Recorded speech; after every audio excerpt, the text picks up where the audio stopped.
Howrah express ரயிலில் திருச்சி வந்த பயணியிடம் கட்டுக்கட்டாக பணம் என்பது பறிமுதல் செய்யப்பட்டிருக்கிறது. கட்டுக்கட்டாக பணம் அடுக்கி வைக்கப்பட்டிருப்பதை பார்த்து கொண்டிருக்கிறோம். மேலதிக விவரங்களுக்கு செய்தியாளர் இஸ்லாம் இணைகிறார்.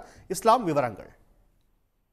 இன்று அதிகாலை 2:30 மணி அளவுல ஹவுராவிலிருந்து திருச்சிக்கு ஹவுரா எக்ஸ்பிரஸ் ரயில் வந்திருக்கு. அந்த ரயில்ல வந்த பயணிகளை திருச்சி ரயில்வே பாதுகாப்பு படை ஆய்வாளர் செபாஸ்டின் தலைமையிலான ரயில்வே பாதுகாப்பு படை வீரர்கள் ஜங்ஷன் ரயில் நிலையத்துல சோதனை செஞ்சுட்டு இருந்திருக்காங்க.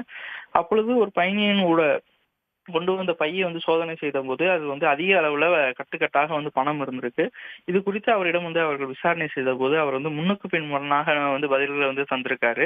அந்த பணத்துக்கான ஆவணங்கள் கேட்ட போது அதுவும் அவரிடம் இல்லை. எந்த வித ஆவணங்கள் இன்றி அந்த பணத்தை அவர் எடுத்துட்டு வந்திருக்காரு. எனவே அவரை தனியாக அழைத்து சென்று விசாரித்ததுல அவர் தேவக்கோட்டையை சேர்ந்த ஆரோக்கியதாஸ் என்பது தெரிய வந்திருக்கு. இந்த பணத்தை எதற்கு எடுத்துட்டு வந்தார் என்பது குறித்தான அவர் உண்மையான தகவல் எதுவுமே சொல்ல. அதனால் போலீசார் அந்த பணத்தை எண்ணிய போது அதுல 75 லட்சம் ரூபாய் இருந்திருக்கு. அதன் காரணமாக அதிக அளவு பணம் இருந்ததன் காரணமாக இது குறித்து வருமான வரித்துறையினருக்கு ரயில்வே பாதுகாப்பு படை போலீசார் தகவல் தெரிவிச்சாங்க. தொடர்ந்து வருமான வரித்துறை அதிகாரிகள் அங்கு அந்த பணத்தை அவர்களிடம் பறிமுதல் செய்து ஆரோக்கியதாசிடம் விசாரணை செஞ்சுட்டு இருக்காங்க.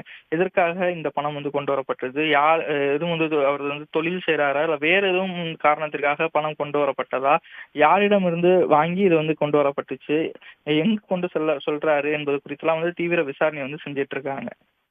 உடனுக்குடன் செய்திகளை தெரிந்து கொள்ள சன் நியூஸ் பெல் ஐகானை கிளிக் பண்ணுங்க.